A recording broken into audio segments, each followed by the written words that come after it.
मैं शुरुआत में अपनी तरफ से ताज़ियत पेश करना चाहूँगा उन 26 लोगों को जिनका नाम पूछकर और मुसलमान नहीं होने के नाते पर उनको गोली मारकर कत्ल कर दिया गया। ऑपरेशन सिंदूर की कामयाबी की एक अहम वजह यह थी मैडम कि मुल्क में इत्तेहाद और इत्तेफाक पैदा हो गया था, एक यूफोरिया पैदा हो गया था, मगर अफसोस कि हुकूमत ने उसका फ़ायदा नहीं उठाया। आपका ज़मीर इस बात की इजाज़त देता है कि आप ट्रेड बंद कर दिए, पाकिस्तान का एयरक्राफ्ट हमारे एयर स्पेस में नहीं आ सकता, उनकी कश्ती हमारे पानी में नहीं आ सकती, ट्रेड खत्म हो चुका है डायरेक्ट इनडायरेक्टेड। आपका जमीर जिंदा क्यों नहीं है? किस सूरत से आप पाकिस्तान से क्रिकेट मैच खेलेंगे? मैं ताज़ियत पेश करना चाहूँगा मौलाना इकबाल को, जो पूंछ के मदरसा ज़ियाउल उलूम के मुदर्रिस थे, उस 5 साला लड़की मरियम को जिसको पाकिस्तान की शेलिंग में उसका पेट फट गया।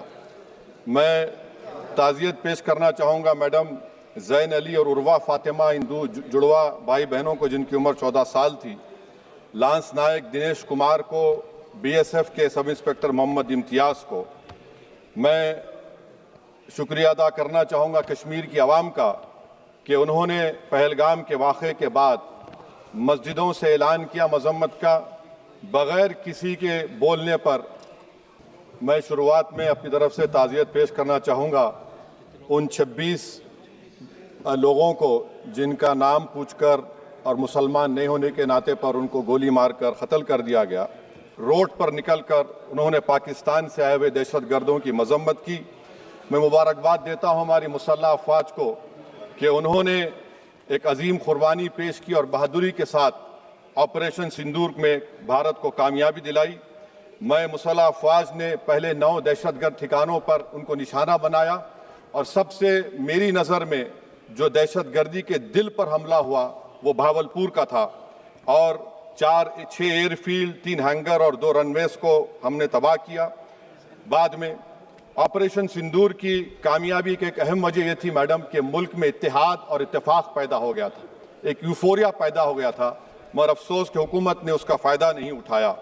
मैं आज भी कह रहा हूं, जिम्मेदारी के साथ कह रहा हूं कि पाकिस्तानी फौज, पाकिस्तान की आईएसआई, पाकिस्तान का डीप स्टेट, उनका हयाती मकसद ये है कि हमेशा भारत को कमज़ोर किया जाए और अगर हमको इन ताकतों को कमज़ोर करना है तो देश में इत्तेहाद और इत्तेफाक को बरकरार रखना पड़ेगा।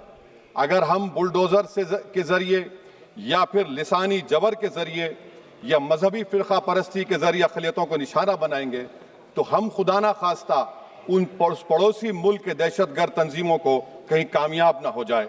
मैडम, मैं आपके सामने ये भी कहना चाहूँगा कि इत्तेहाद और इत्तेफाक इस मुल्क में जब मजबूत होगा तो हमको बैनुल-अक़वामी सतह पर दिखाने की ज़रूरत नहीं पड़ेगी।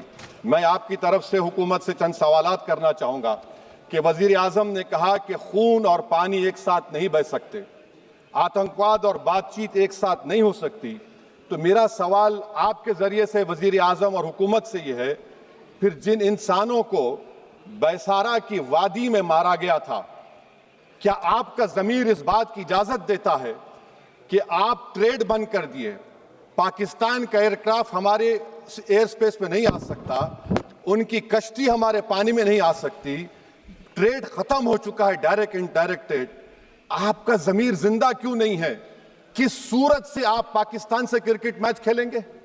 जब हम पानी नहीं दे रहे हैं, 80% पानी पाकिस्तान का हम रोक रहे हैं, ये कहकर के पानी और खून नहीं बहेगा, आप क्रिकेट मैच खेलेंगे? मैडम, मेरा ज़मीर तो गवारा नहीं करता कि मैं उस मैच को देखूंगा। क्या इस हुकूमत में इतनी हिम्मत है कि उन 25 मरने वालों को फोन करके कहे कि देखो हमने ऑपरेशन सिंदूर में बदला ले लिया, अब तुम पाकिस्तान का मैच देखो? बड़ी अफसोस की बात है मैडम, अकाउंटेबिलिटी किस पर है? पहलगाम किसने किया? 7.5 लाख हमारी फौज और सेंट्रल पैरामिलिट्री फोर्स है, ये कहां से 4 चूहे घुसकर हमारे भारत के नागरिक को मारे? अकाउंटेबिलिटी किस पर फिक्स होगी? एलजी पर फिक्स होगी तो एलजी को बरतरफ करिए, आईबी पर आती है तो एक्शन लीजिए, पुलिस पर आती है तो एक्शन लीजिए, मगर आप ये समझ रहे हैं कि ऑपरेशन कर दिया और हम खामोश लोग भूल जाएंगे। अकाउंटेबिलिटी फिक्स करना पड़ेगा। मैडम, डिटरेंस आपकी क्या है? आपने सर्जिकल स्ट्राइक किया, आपने बालाकोट किया, फिर ये पहलगाम हुआ, तो आपकी डिटरेंस की पॉलिसी नाकाम साबित हुई, कश्मीर की पॉलिसी नाकाम साबित हुई, 370 हटा दिया आपने एक रियासत को यूटी बना दिया और उसके बावजूद भी दहशतगर्द वहां पर पहुंच गए। तो और अफसोस मुझे इस बात का होता है मैडम कि पाकिस्तान को हम जानते हैं, पाकिस्तान और इजराइल इस पूरी दुनिया में एक फेल्ड स्टेट है और पाकिस्तान के आर्मी चीफ को, जिससे हमारे स्ट्रेटेजिक रिलेशनशिप, इसको अपना दोस्त कहते हैं, उस देश का प्रेसिडेंट उस शख्स को बुलाकर खाना खिलाता है अपने साथ जिसके भाषण से हमारे लोग मारे गए थे। तो क्या आपकी खारजा पॉलिसी कामयाब हुई? आप देख लीजिए। अच्छा, हमारे देश में एक ऐसी तंजीम है जिसका वजूद नफरत की बुनियाद पर और मजहबी अज़वियत को फैलाने के लिए बनाया गया। उनको तकलीफ है सेकुलरिज्म से, सोशलिज्म से, मगर हमारे संविधान के प्रियम्बल में लफ्ज सॉवरेन है। सॉवरेन का मतलब यह है कि हम खुद मुख्तार हैं, हम हाकिम आला हैं, हम अपने मुल्क के मुकद्दर का फैसला करेंगे।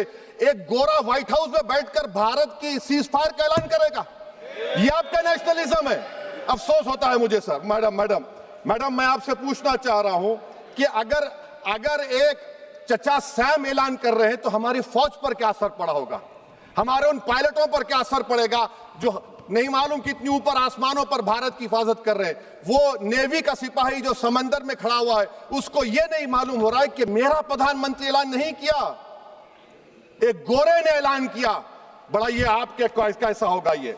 मैडम मेरा सवाल हुकूमत से यह भी है कि हम कोई एडवर्सेरियल कंट्री नहीं है अमेरिका के लिए, हम दोस्त हैं, स्ट्रेटेजिक रिलेशनशिप है। क्या क्या एग्रीमेंट हमने साइन नहीं किया, तो क्या ये दोस्ती निभा रहे हैं?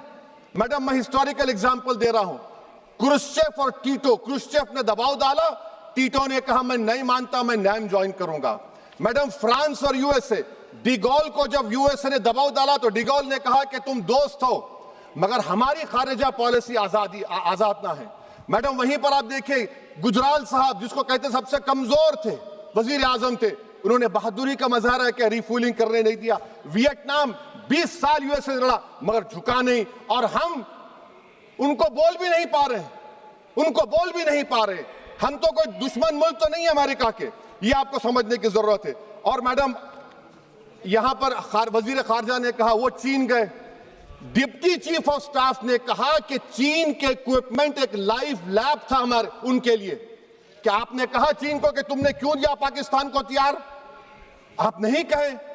और मैडम आप जानते हैं कि रक्षा मंत्री ने कहा कि स्विफ्ट एंड प्रोपोर्शनेट, तो फिर जो इंडोनेशिया मिलिट्री अटैचे ने कहा कि हमको कहा गया मत मारो, हम सेल्फ डिफेंस में भी नहीं मार सकते थे पाकिस्तान को।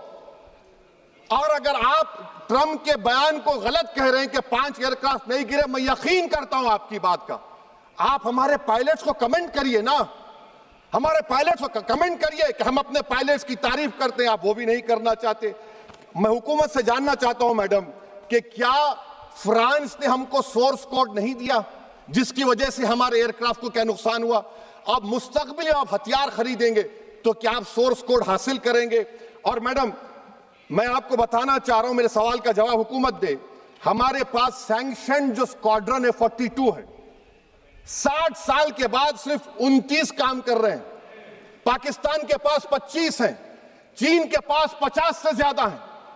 11 साल से आप सरकार में हैं, सबमरीन नहीं है, थर्ड एयरक्राफ्ट कैरियर कहां पर है आप बताइए।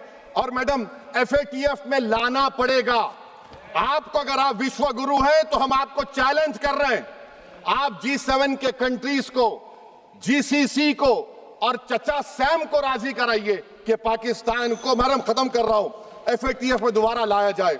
मैडम ऑल पार्टी मीटिंग हुई, देखिए कितना कॉन्ट्रडिक्शन है केंद्र सरकार में और स्टेट सरकार में। ऑल पार्टी मीटिंग में था, केंद्र सरकार ने कहा कि नहीं, बैसारन मिडोस पर तो कोई जा ही नहीं सकता, जून से पहले इजाजत लेना पड़ेगा। बाद में हमको मालूम हुआ कि साल भर खुला रहता मिडोस सिवाय बारिश और स्नो के। ये कॉन्ट्रडिक्शन है केंद्र सरकार में। वहां पे मैं हुकूमत से मुतालबा करता हूं मैडम आपके जरिए से कि कौमी सिक्योरिटी को, नेशनल सिक्योरिटी को, खारिजा पॉलिसी को, फॉरेन पॉलिसी को राजनीति का मुद्दा मत बनाइए, राजनीति का मुद्दा मत बनाइए। ये हमारे मुल्क में मुफाद होगा, हमारे मुल्क के इत्तेहाद और एकजुटती को आप एक वोट का जरिया मत बनाइए। और मैं एक आखिरी बात पूछ रहा हूं मैडम, क्या चीन ने हमसे कहा था कि सीज फायर कर लो? और कैसे पाकिस्तान ने हमारे पायलट्स की बातों को सुना कि हमारा कम्युनिकेशन एनक्रिप्ट नहीं है। मैडम, आखिर में मैं अपने शेर से इस अपनी बात को खत्म करूंगा कि अपने ही हाथों से सर अपना कटाना है हमें, मादर हिंद पे भेंट चढ़ाना है हमें। किस तरह मरते हैं एहरार वतन भारत पर, यह तमाशा है जो दुनिया को दिखाना है हमें। ये मैं भारत की उस बहादुर फौज के नाम पे करता हूं, मुसल्लह फौज के नाम पे करता हूं। ये शेर कहने वाला कोई बीजेपी का नहीं था, ये शेर कहने वाले का नाम शेर था, शहीद अशफाकुल्लाह। मैं फिर से हुकूमत से कह रहा हूं, पाकिस्तान टेररिज्म करेगा, आप तैयार हो जाइए। आप चीन से मोहब्बत, कितना इम्बैलेंस हुआ ट्रेड का, कितना इम्बैलेंस हो रहा है चीन से।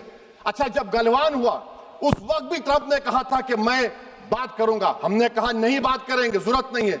आज ट्रंप हमारे से पहले बोलता है। इज्जत नफ्स भी कोई चीज होती है, इख्तिदार में कोई यहां रहेगा कोई वहां रहेगा, मगर इख्तिदार में इकबाल होना चाहिए। बदबख्ती की बात यह है कि आपने इकबाल को खो दिया। बहुत बहुत शुक्रिया।